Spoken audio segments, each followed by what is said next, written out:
Барлықтарыңызға сәлем, сіздермен бірге Ботагөз Серікқызы бүгінгі подкаст айтылу керек. Біздің көптен күткен қонағымыз Жаппасбаева Жанар ханым студиямызға қош келдіңіз. А теперь аплодисменты. Я буду смотреть мужчины, мальчики, я вам сразу скажу.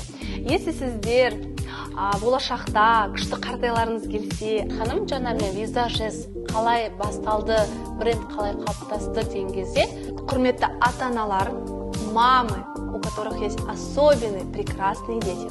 Это внимание, видео будет сейчас для вас, поэтому обязательно, пожалуйста, смотрите. гонорарыңыз қанша?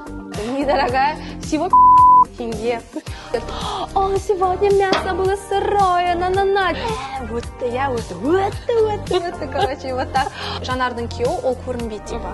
Ну, зачем? Он же мужчина, он должен себя достойно, как мужчина вести. Хоть бесплатно идите, забирайте. 3 человека.